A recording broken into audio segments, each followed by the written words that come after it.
바랍니다. 주님의 평안이 여러분과 함께하기를 축복합니다. 네, 한 주 동안 평안하셨나요? 네, 이제 날이 조금씩 선선해지고 있는 것 같아요. 환절기에 감기 조심하시고 건강관리 잘 하셔서 몸과 마음이 다 강건한 우리 로고스 교회 성도님들 되시면 좋겠습니다. 가을이 되고 겨울이 되면 많은 사람들이 온천을 찾는 것 같아요. 여러분은 온천 좋아하시나요? 네, 네, 저도 좋아하는데 일부러 찾아다니지는 않지만 따뜻한 물에 몸을 담그는 것이 힐링이 되는 것 같습니다. 온탕에 앉아서 이런저런 생각도 하고 또 하나님 앞에 기도하고 묵상했던 시간이 좋은 기억으로 저에게 남아 있습니다. 날이 이렇게 선선해지기 시작하니 한 번쯤은 온탕에 몸을 담그고 주님과 함께하는 시간을 가져보고 싶다는 생각이 듭니다. 우리 교회가 조금 더 서로 가까워지면 함께 온천도 가고 소풍도 가고 그러면 참 좋을 것 같습니다. 아멘이신가요? 네, 아멘이 나왔어요. 네, 오늘 본문에는 이런 온천과는 다르지만 또 다른 의미의 물이 등장하고 있어요. 바로 베데스다 연못입니다. 히브리어로 장소를 뜻하는 베트와 하나님의 자비를 뜻하는 헤세드 들어보셨죠? 이 베트와 헤세드가 합쳐진 단어로 자비의 집이라는 뜻입니다. 이 연못은 예루살렘에 있는 양문 곁에 있었는데 특이한 점은 많은 병자들이 그곳에 누워서 병이 고침받기를 기다렸다는 거예요.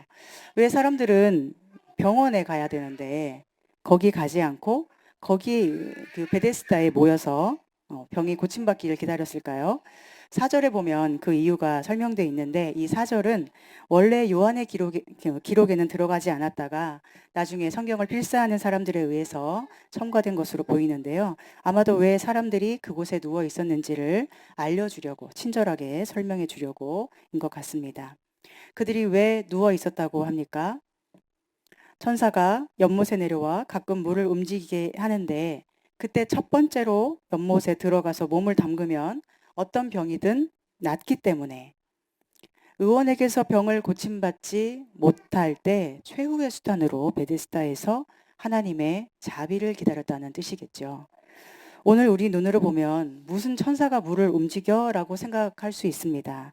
실제로 베데스다 연못에 어떤 물이 외부에서 유입될 때 온천수처럼 물이 진동할 수 있잖아요. 그것을 보고 사람들이 어쩌면 미신처럼 생각했을 수도 있어요. 우리가 세상에서도 좋은 온천수에 몸을 담그면 피부병이나 각종 질환이 나아지는 것을 경험하지 않습니까? 언젠가는 또 누군가는 예루살렘에 예배를 드리러 왔다가 물이 움직이는 모습을 보면서 아, 저것이 천사가 움직여주는 건가 보다. 저기라도 들어가 볼까 하는 이 절박한 심정으로 몸을 담갔다가 병이 나았을지도 모릅니다. 너무 절박하면 이런 신앙심이 갑자기 생겨나기도 하니까요. 만약에 아토피 같은 피부병이라면 그랬을 가능성도 충분히 있었을 것 같습니다. 여기서 우리는 이 사람들이 지금 얼마나 절박한지를 알 수 있죠.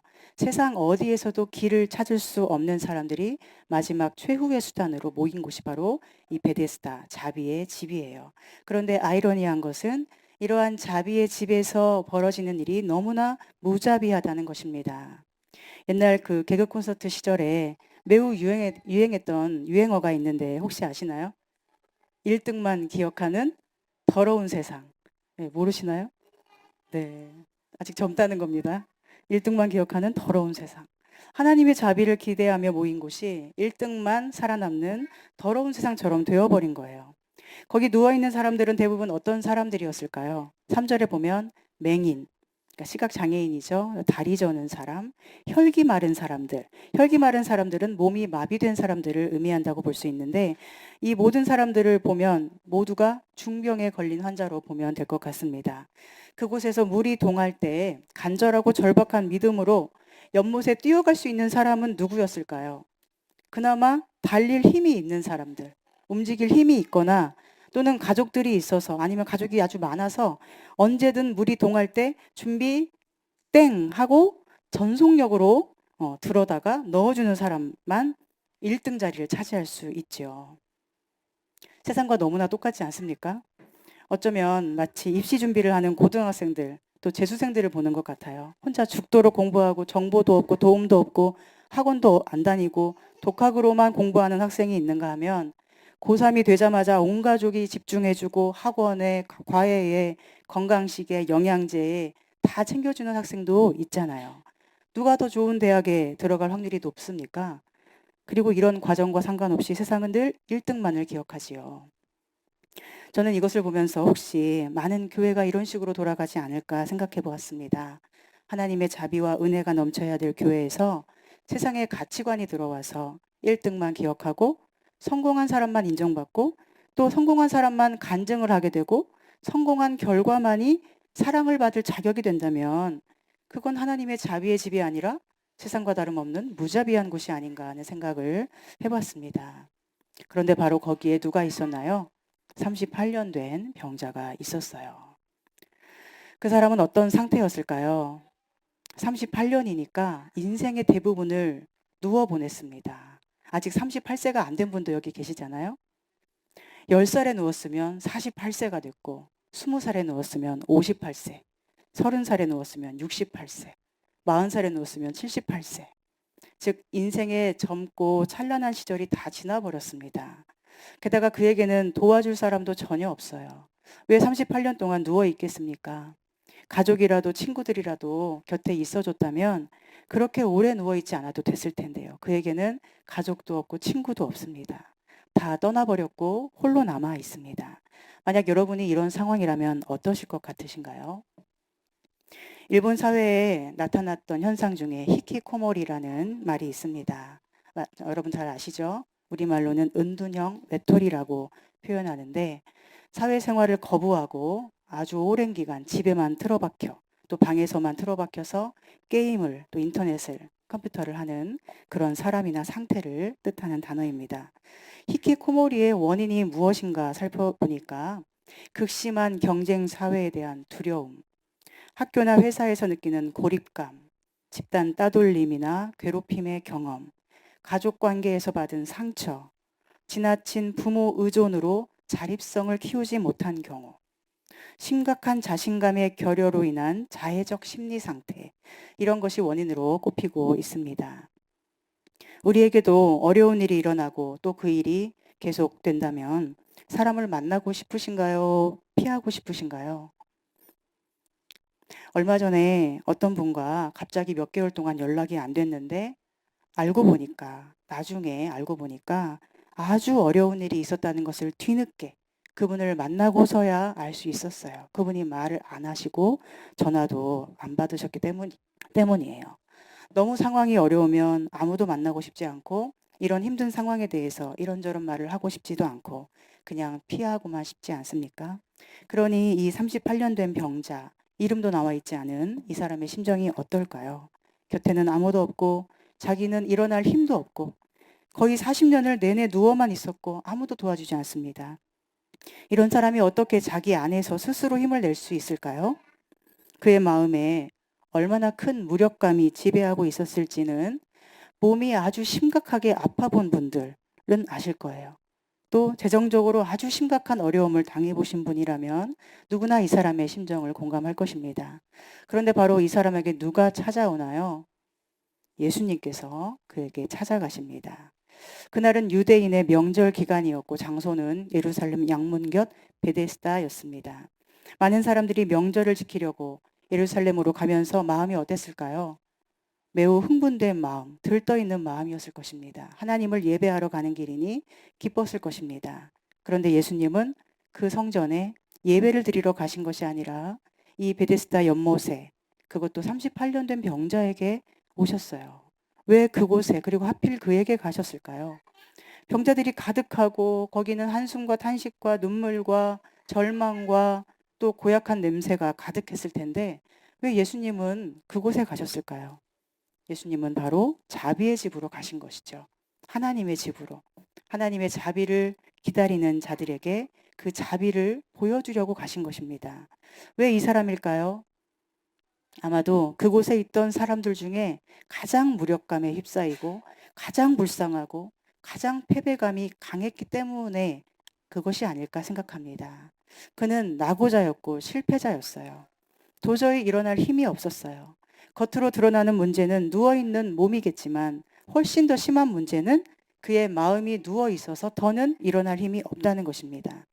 그러나 예수님이 그에게 오신 이유는 그가 성공해서입니까? 실패해서입니까? 네, 실패해서죠. 그것도 완벽하게 실패해서. 세상에 소망이 전혀 없어서입니다. 그가 내면의 힘을 완전히 상실했고 아무것도 할 수 없는 사람이라서 예수님이 그에게 오셨어요. 여기서 우리가 알 수 있는 것은 무엇입니까? 중요한 것은 성공과 실패가 아니라 예수님을 만나는 것입니다. 오늘 여러분이 스스로 생각할 때 성공했든지 실패했든지 예수님을 만났느냐가 중요한 것입니다. 여러분은 예수님을 만나셨나요? 대답이 이렇게 안 들리죠? 예수님 만나셨나요? 네, 또 강압적으로 안 하셔도 됩니다. 성공했어도 예수님을 못 만나면 실패한 것이고 실패한 것 같아도 예수님을 만나셨으면 성공한 것입니다. 믿으십니까? 만약 여러분 중에 오늘 내가 제일 힘들어, 제일 아파, 제일 실패한 것 같아 이렇게 생각되는 분이 계신다면 예수님이 바로 그분에게 여러분에게 오실 것을 기대하시면 좋겠습니다. 가장 아프기 때문에 예수님이 그에게 가셨거든요. 그 마음을 아시고 낫게 해주신 예수님이십니다. 예수님이 이렇게 물으세요. 네가 낫고자 하느냐? 그가 대답하죠. 주여, 물이 움직일 때에 나를 못에 넣어주는 사람이 없어 내가 가는 동안에 다른 사람이 먼저 내려가나이다. 이 앞에는 그러나라는 단어가 생략되어 있는 것으로 보입니다. 네, 주여, 당연히 낫고 싶죠. 그러나 나를 넣어주는 사람이 없어서 내가 가는 동안에 다른 사람이 먼저 내려가는 것을 계속 지켜봐야 됩니다. 저는 가망이 없습니다. 라는 거죠. 마음으로는 어때요? 원하고 있고 낫고자 하는 의지도 있습니다. 사실은. 그러나 일어날 힘이 없는 거예요. 무력감이 가득한 거예요. 만약 여러분에게 38년 동안 원하던 일이 있는데 그 원하던 꿈이 안 이루어지면 어떠신가요? 그럴 경우 우리는 대부분 기대감을 잃어버립니다. 38년 동안 기도해도 안 됐는데 뭘. 더 기도하고 기대하고 바란다면 그건 너무 우스운 일이 되지 않을까? 이런 생각을 하는 거예요. 그런데 또 신앙인이기 때문에 아예 포기해버린다고 하면 하나님을 기대하지 않는 것이 되고 믿지 않는 것이 된다고 생각이 돼요. 그러니까 포기하지도 못하고 그렇다고 기대도 되지 않는 어정쩡한 상태가 계속 되는 것입니다. 포기는 안 했지만 기대할 수도 없는 상태. 저는 이것이 많은 그리스도인들의 현재의 상태가 아닐까 생각합니다. 그리고 이것은 결국 기쁨이 없는 상태로 계속 이어지죠.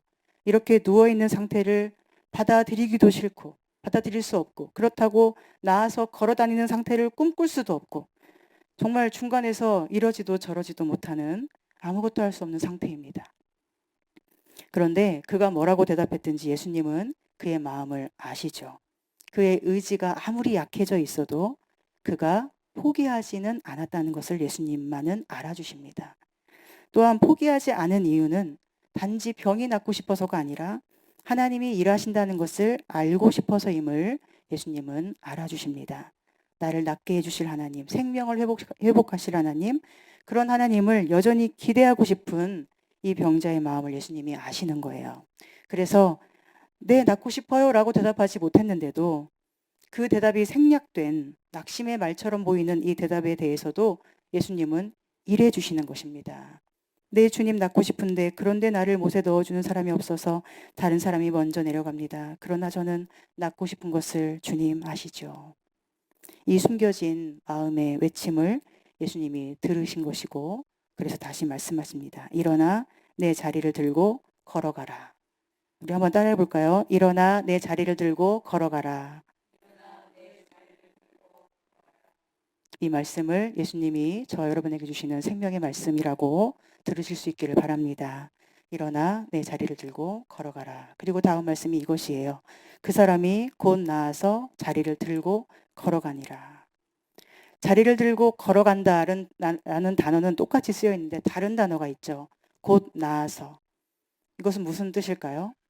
그가 일어나는 그것이 낫는 것을 의미한다는 거죠. 일어나는 행동 자체가 치유를 의미합니다. 도저히 일어날 수 없는데 일어나려고 하는 것 자체가 그를 낫게 했다는 것입니다. 일어나 내 자리를 들고 걸어가라. 곧 나아서 자리를 들고 걸어가니라. 이러한 응답이 저와 여러분에게도 꼭 있게 되기를 소망하고 축복합니다. 여기에 세 가지 동사가 쓰여 있는데 각각 살펴보겠습니다. 일어난다는 것은 그의 병이 고침을 받는 거라고 했죠. 처음에 이 사람 속에 깊이 심겨진 신념은 뭐냐면 저 연못에 1등으로 들어가면 병이 낫는다였어요. 그런데 예수님은 연못에 들어가지 않고도 병이 나을 수 있음을 보여주십니다. 연못에 들어간다고 해도 병이 나을지 안 나을지는 모르는 일이지만 예수님을 만난 사람은 그의 몸과 영혼이 완전히 고침받는다는 것, 확실히 고침받는다는 것을 보여주신 것이에요. 여러분은 예수님을 만나 고침을 받으셨습니까? 생명이 회복되셨습니까? 여전히 누워있진 않으십니까? 아닙니다. 믿음이 우리 안에 있다면 우리는 누워있는 자가 아니라 일어나 걸어가는 자가 돼야 됩니다. 왜냐하면 생명은 누워있고 가만히 있는 게 아니라 활동적이고 역동적이게 움직이는 것이기 때문입니다. 그런데 많은 그리스도인이 계속 누워서 기다리는 것 같아요. 뭐를 기다리죠? 누가 나를 구원해 주기를, 누가 나를 연못에 집어 던져 주기를. 그러나 우리가 기억할 것은 예수님을 만난 이 병자는 연못에 누가 던져줘서 나은 게 아니에요. 예수님을 만나서 나았습니다.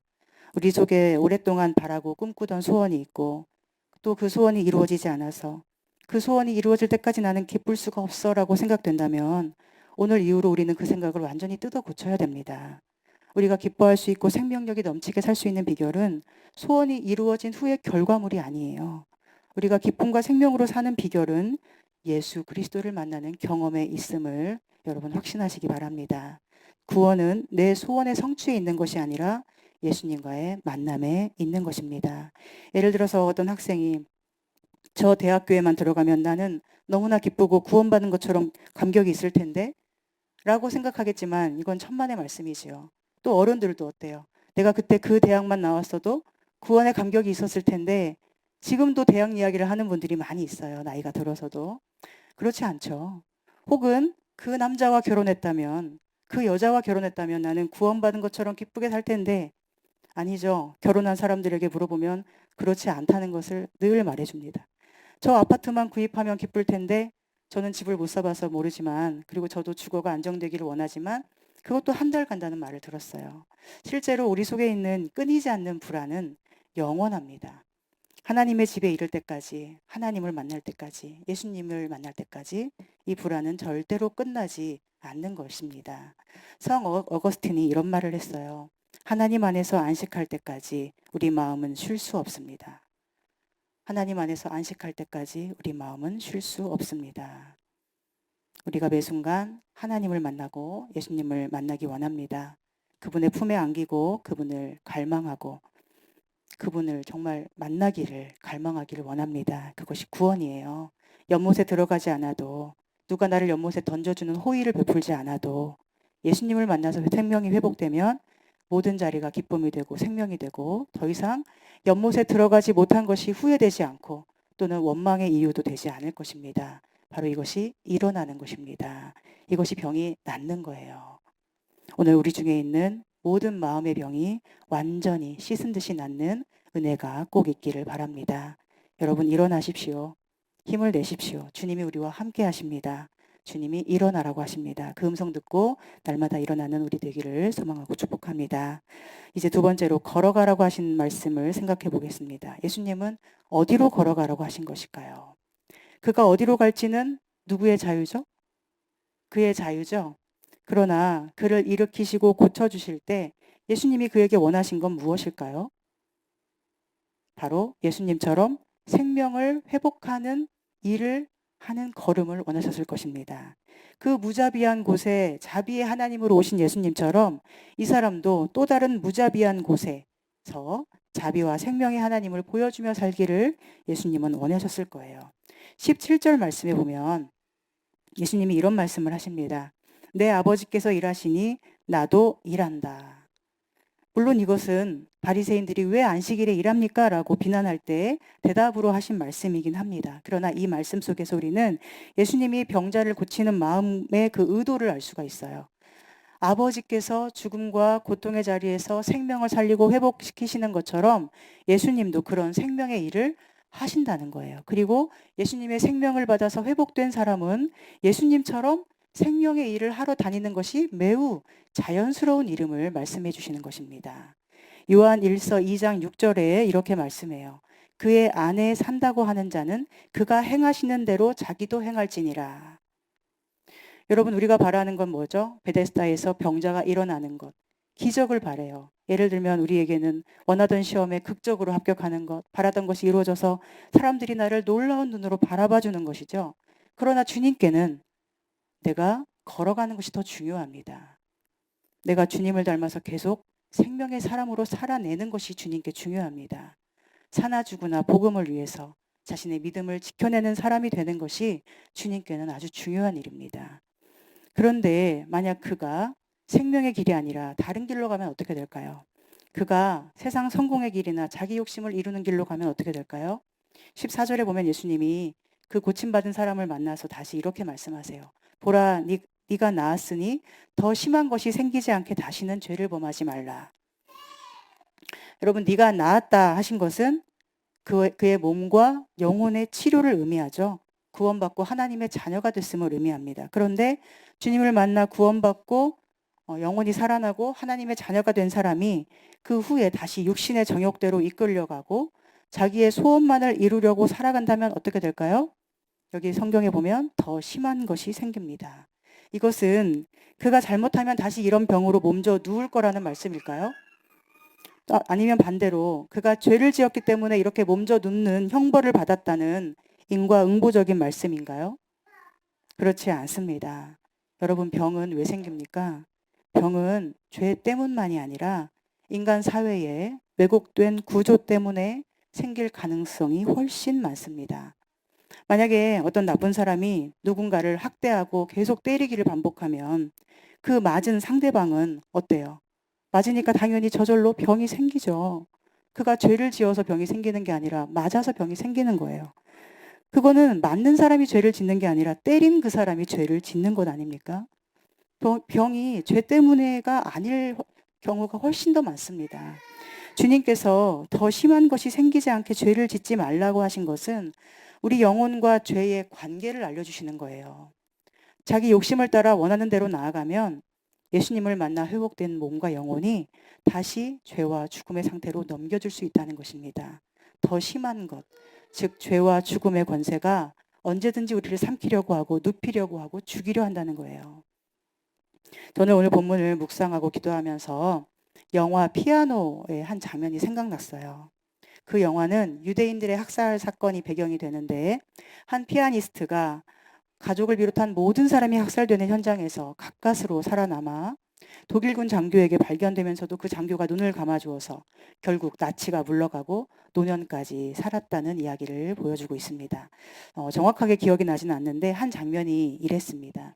독일군들이 집집마다 들어갔는데 아마도 사람들을 집 밖으로 어떤 노동을 위해서 집합시키려고 했던 것 같아요.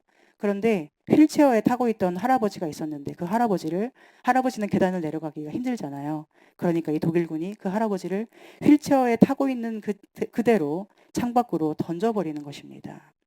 그 모습이 너무나 끔찍해서 아직도 기억에 남아있는데 왜 이 말씀을 묵상하면서 이 장면이 떠올랐을까 생각을 해봤습니다.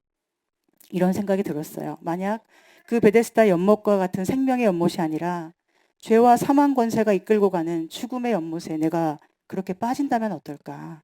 나는 빠지고 싶지 않은데 내 힘으로 어찌할 수 없는 내 몸을 어떤 사람들이 와서 억지로 들고 가서 빠뜨린다면 그때 우리는 어떻게 할 것인가? 여기서 필요한 게 뭐죠? 바로 우리의 자립이 필요합니다. 우리는 언제든 일어나서 내 자리를 들고 걸어갈 준비가 돼 있어야 됩니다. 왜냐하면 우리는 누워 죽어가는 사람이 아니라 예수님을 이미 만나서 생명으로 걸어갈 수 있는 사람이기 때문입니다. 히브리서 12장 말씀에 모든 징계를 받고 연단을 받는 자들은 그 슬픔 속에서도 피곤한 손과 연약한 무릎을 일으켜 세우라고 말씀합니다. 왜 연약한 무릎을 일으켜 세워야 됩니까? 우리를 삼키려 하고 죽음의 연못에 빠뜨리려는 죄와 죽음의 권세에 대항하여 우리는 일어나 싸워야 되기 때문입니다. 우리는 시편의 다윗의 고백처럼 천만인이 나를 애워싸 진친다 하여도 나는 두려워하지 않겠다고 고백해야 되는 사람들이에요. 우리는 바울의 고백처럼 우겨쌈을 당하여도 쌓여있지 않고 어떻게든 그 죽음의 자리에서 일어나서 싸워 이겨야 되는 사람들입니다. 왜입니까? 주님의 생명이 우리 안에 있기 때문에, 주님이 우리 안에 계시기 때문입니다. 그렇게 해야 되고 그렇게 할 수 있는 사람이 바로 저와 여러분입니다. 여러분 이것을 믿으시나요? 그런데 우겨 싸움을 당해도 싸워서 이겨야 될 사람들이 도리어 싸움을 당해서 죽음의 연못에 무기력하게 던져지면 어떻게 되는 것입니까? 베드로후서 2장 19절은 이렇게 말씀해요. 누구든지 진 자는 이긴 자의 종이 됨이라. 그리고 이어서 말씀합니다. 만일 그들이 우리 주 대신 구주 예수 그리스도를 알므로 세상의 더러움을 피한 후에 다시 그 중에 얽매이고 치면 그 나중 형편이 처음보다 더 심하리니. 지지 말라는 것이죠. 싸워 이기라는 것입니다. 요한 1서 2장 13절은 이렇게 말씀합니다. 너희는 악한 자를 이기었음이라. 너희가 흉악한 자를 이기었음이라.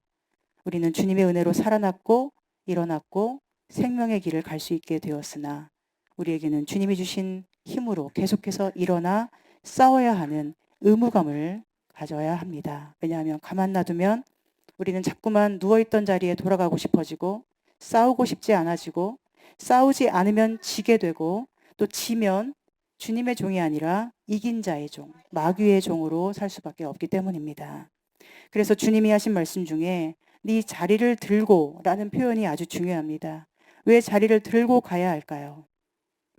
여기서는 두 가지 뜻을 생각해 볼 수 있는데요. 첫 번째는 예수님이 안식일에 그 사람의 생명을 살리느라 비난을 당하시잖아요. 그것처럼 예수님을 따라 생명의 삶을 살기 원하는 사람에게는 비난이 따라올 수밖에 없다는 것을 가르쳐 주시는 것입니다. 만약 그가 일어났는데 자리를 그대로 두고 그냥 떠났으면 논쟁의 여지가 별로 없었을 거예요. 안식일에 짐을 들고 성전에 들어가면 안 되는데 그러지 않았을 거니까요. 그러면 왜 안식일에 일하느냐라는 이 바리새인들의 비난을 들을 이유가 없었을 것입니다. 그러나 자리를 들고 가라 하셨기 때문에 그 들고 간 것 때문에 예수님도 비난을 받으시고 그 사람도 비난받을 각오를 해야 됩니다. 앞으로 예수님을 따라 생명의 일을 할 때마다 그는 비난받을 각오 또 심지어 죽을 각오를 해야 합니다. 그런데 예수님은 굳이 네 자리를 들고 걸어가라고 하십니다. 또 여기서 두 번째 뜻이 나오는데요. 그것은 다시 가서 누우려 하지 말라는 것입니다. 우리가 엄청난 사고를 당하거나 상처를 받으면 아무리 힘겹게 싸워 이겨내더라도 어떻죠? 다시 자기도 모르게 그 속으로 돌아가려는 경향이 있어요. 그 일은 과거에 일어났고 지금은 일어나지 않는 일인데도 자꾸만 과거의 나로 돌아가는 것입니다. 그래서 이 땅에 그렇게도 많은 심리 상담소가 있고 정신과가 있는 것 아닙니까? 과거를 떨쳐버리지 못하고 과거에 상처받은 나로 여전히 사는 사람이 너무나 많은 것입니다. 그 과거의 상처는 우리 발목을 붙들고 놓아주려고 하지 않아요. 새로운 일을 시도해야 할 때, 또 어려운 일에 도전해야 할 때 우리는 스스로에게 이렇게 말하는 거예요. 너는 안 돼. 넌 할 수 없을 거야. 얼마나 아팠는데. 그 아픔이 몇십 년이 지난 후에도 얼마나 우리를 무기력하게 만들고 있습니까? 제가 청소년기 때부터 교회 공동체에서 생활하면서 참 많이 힘든 일이 있었는데 그러다 보니까 거기에서 많은 영향을 받지 않았겠습니까? 늘 정죄를 받고 비난을 받고 뭔가를 잘하면 칭찬받는 이런 분위기 살다 보니까 제가 성인이 되고 목회자가 되었어도 그 사고방식이 자꾸 저를 찌르는 거예요. 그리고 저희 아버지께서 제가 초등학교 6학년 때 사고가 났는데 그러면서 얼마나 스스로도 무기력한 삶을 사셨겠습니까? 몸이 너무나 아프시니까 마음대로 할 수 없는 상태가 얼마나 힘겨운지 여러분도 아시죠? 또 그런 아빠의 모습을 보면서 제 속에 얼마나 무기력한 아버지의 상이 심어져 있겠습니까? 또 목회를 하면서도 하나님의 자비하심을 보여주는 목사님들보다는 그렇지 않고 왜곡되어 있는 분들과 동역하면서 너무나 오랜 시간을 참고 견디다 보니까 얼마나 많은 영향을 저도 모르게 받았겠습니까? 이 세 가지가 짬뽕처럼 뒤죽박죽이 되어서 자꾸 저를 괴롭혀 왔어요. 그런데 어느 날 기도하면서 주님이 저한테 이렇게 말씀하시는 거예요. 너는 왜 무력한 네 아버지의 딸이라 생각하느냐? 전능한 나의 딸이다. 너는 왜 아직도 어린 시절 그 교회 목사의 제자라 생각하느냐? 예수의 제자다. 너는 왜 그 사역했던 교회 목사의 종이라 생각하느냐? 내가 택한 나의 종이다. 저의 상처들을 맑게 씻어주시는 하나님의 말씀이었어요. 물론 아직도 그 상처의 흔적은 남아 있어서 상처를 전혀 받지 않고 사는 사람들처럼 쉽게 도전하며 살지는 못해요. 도전한다는 것은 늘 저에게 어려운 일이고 또한 제 안에 자꾸 들어오는 잘못된 생각과 싸워 이기는 것도 쉽지 않습니다. 그런데 그런 제가 개척을 했다는 것은 정말로 기적 중에 기적입니다. 그리고 이렇게 개척교회 목사로 살아가면서 안 해봤던 생각들을 하고 안 해본 일들을 하고 때로는 부끄러운 것도 참아내는 이런 것 자체가 기적이고 저에게는 은혜입니다. 그 은혜와 기적의 걸음에 함께 해주신 여러분이 계셔서 참 감사합니다. 심리학의 대상 관계 이론 중에 대상 항상성이라는 게 있어요. 부모에게 매우 실망했을 때도 부모에 대해서 좋은 기억을 떠올릴 수 있는 아이의 그 기억을 말합니다. 때로는 부모의 사랑을 의심할 수밖에 없을 때도 이미 충분히 쌓여있는 부모와의 신뢰관계를 기억해내면서 그 순간의 좌절감을 견디고 이겨내는 거예요. 갑자기 터져나오는 분노나 말실수 같은 것들이 순간적으로는 마음을 잠시 상하게 할 수는 있지만 평소에 주고받았던 부모와의 그 따뜻한 눈빛, 격려의 말들, 힘들 때 안기던 부모의 품과 같은 것들이 아이의 마음에 차곡차곡 쌓여 있어서 아무리 힘든 일이 있어도 관계 자체가 무너지지는 않는다는 것입니다. 저는 하나님이 우리에게 그런 부모님이심을 믿는 것이 매우 중요하다고 생각합니다. 우리에게 일어난 일들이 너무 엄청나고 큰 상처를 주었을 수도 있습니다. 우리가 만나온 사람들이 좋은 사람이 거의 없었을 수도 있습니다. 심지어 육신의 부모가 하나님을 생각할 수 없을 만큼 무력하거나 무자비했을 수도 있어요. 또 살다 보면 어느 날 갑자기 엄청난 사고를 당해서 하나님이 안 계셔. 하나님은 무자비해. 이렇게 오해할 상황이 언제든 일어날 수 있습니다. 그러나 그럴 때라도 우리가 하나님과 평소에 어떤 신뢰 관계를 가지고 있느냐에 따라서 위기의 순간에도 우리는 믿음을 지키고 일어날 힘을 얻을 수 있다는 것입니다. 수많은 사람들이 다 나를 버렸어도 영원한 아버지 하나님이 곁에 계시고 힘을 주시고 예수님은 이런 작고 비천한 나에게 일부러 찾아와 주시는 분이시고 또 고쳐주신 후에도 지지 말라고 싸워 이겨야 된다고 계속 응원하며 바라봐 주시는 분이라는 이 성경의 약속을 믿을 때 우리는 죽어도 못 일어날 것 같은 자리에서도 다시 일어나고 다시 누우러 가고 싶을 때가 와도 죽을 힘을 다해서 그 마음과 싸워내면서 아, 주님 여기 계시네. 주님 여기 계시네. 안심하고 내가 가야 할 생명의 길을 계속 갈 수 있지 않겠습니까? 여러분 아까 어거스틴의 말을 기억하시죠? 하나님 안에서 안식할 때까지 우리 마음은 쉴 수 없습니다. 우리는 늘 쉼을 원하죠. 하지만 사실은 아무 일도 안 하고 누워있는 게 쉬는 건 아니죠. 생명의 일을 열심히 하면서 쉼없이 돌아다녀도 그 마음이 하나님 안에서 안식하고 있으면 쉬는 것입니다. 그러나 누워있어도 계속 자신의 무기력함을 마주하면서 난 안 돼.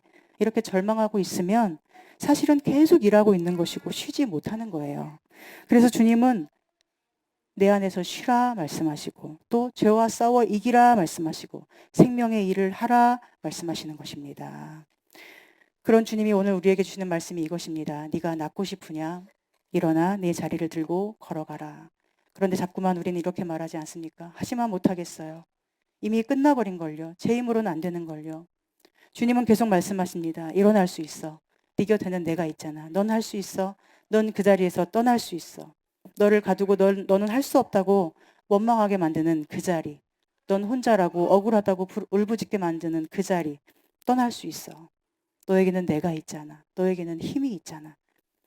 예수님은 병자의 마음을 먼저 낫게 하시고 그의 몸이 힘을 얻어 일어났습니다. 우리 문제의 많은 부분이 마음의 문제이고 스트레스로 자꾸 병이 듭니다. 마음이 회복되면 다른 일이 풀리기도 합니다. 마음에 힘이 생기면 이전에 못하던 것을 마주하게 되고 또 용서할 수 없던 사람을 용서하게 되고 참을 수 없던 것도 참을 수가 있게 됩니다. 그러니 앞에서 말씀드린 히키코모리처럼 우리가 홀로 있고 싶어지고 아무도 만나고 싶지 않을 때가 오더라도 우리는 일어나 가야 함을 기억했으면 좋겠습니다. 힘이 나지 않아도 힘을 내셔야 됩니다. 힘을 내서 일어나면 아, 내게 힘이 있었구나. 내가 이런 것을 할 수 있는 사람이구나라고 알게 될 것입니다. 무엇보다도 우리에게 믿음이 있으면 좋겠습니다. 어떤 임계점을 넘어가면서 일어날 힘을 아예 상실해 버렸을 때에도 하나님이 여기 계신다. 내 곁에 계신다. 이것을 믿고 일어나 밖으로 나갈 힘을 냈으면 좋겠습니다. 여러분 믿음은 무엇입니까? 믿음은 내가 하나님을 꽉 붙들고 있어야만 하는 게 아니라 하나님을 꽉 붙들고 있지 않는 것 같아도 그분이 옆에만 계셔도 괜찮은 것이 믿음입니다. 하나님이 좋은 분이시고 신실하시고 나를 버리지 않고 떠나지 않는 분임을 신뢰하면서 주님이 여기 계시네 하고 어떤 어려운 일 앞에서도 내 할 일을 계속할 수 있는 것이 우리의 믿음입니다. 바울은 자신을 죄인 중에 괴수라고 고백했습니다. 자신이 하나님 앞에 얼마나 비천하고 더러운 죄인인지를 알았고 그런 자신을 찾아와 주신 하나님의 은혜를 깨달았기 때문이에요. 그래서 평생을 어떻게 살죠? 생명의 일을 하며 복음을 전하며 살았습니다. 끝까지 싸워서 이겼습니다. 감옥에서도 매를 맞아도 수없이 사람들에게 버림을 받아도 하나님의 사랑과 은혜를 결코 의심하지 않았어요. 어떤 삶의 형편에서든 예수님이 나와 같은 사람에게 찾아와 주시고 나를 바라보시고 아픔을 아시고 내 곁에 계시고 날 사랑하시고 구원하시는 분임을 신뢰할 수 있기를 바랍니다. 그래서 주님 믿고 일어나는 저와 여러분 되기를 소망합니다. 다시 돌아가 자리에 눕지 말고 생명으로 걸어가기를 소망합니다. 언제나 주님 안에서 쉼을 누림으로 죽음의 권세와 싸워서 승리하시고 선한 일을 아주 열심히 하며 돌아다닐 수 있는 저와 여러분 되기를 간절히 소망하고 축복합니다. 우리 이 시간 함께 잠시 주어진 말씀을 붙들고 기도하기를 원합니다. 주님, 저를 바라보시고 저를 아시는 주님을 저희가 바라봅니다. 네가 낫고자 하느냐 일어나 네 자리를 들고 걸어가라 하신 말씀에 아멘으로 순종하며 어떤 형편일지라도 일어나 자리를 들고 생명의 길로 걸어가기를 소망합니다. 죄와 죽음의 권세가 우리를 둘러싸고 짓누를 때마다 우리 안에 예수님의 생명이 있음을 믿고 힘내어 일어나게 해주시옵소서. 다시 자리에 누우려는 연약함을 고쳐주시고 끝까지 싸워 승리하게 하여 주시옵소서. 주님처럼 어떤 비난이나 심지어 죽음을 각오할지라도 생명을 살리는 선한 일들을 부지런히 할 수 있는 마음의 강한 힘을 저희에게 주시고 이미 그런 힘이 저희 안에 있다는 것을 예수님이 내 안에 이미 계신다는 것을 늘 기억하며 살게 해주시옵소서. 함께 기도하며 하나님께 나아갑니다.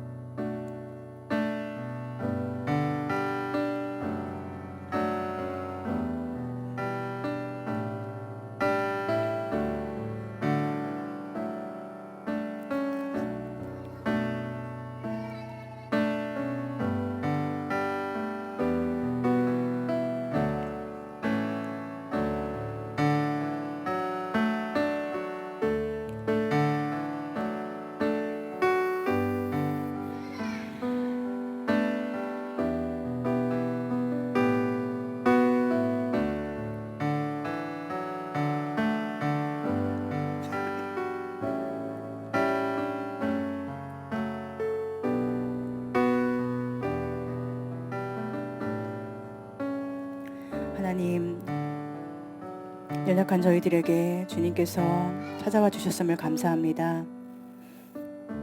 자꾸만 자리로 돌아가 눕고 싶어지는 저희 연약함을 고쳐주시고 일어나 생명으로 걸어갈 수 있는 힘이 이미 우리 안에 주어져 있음을 알게 하여 주시옵소서.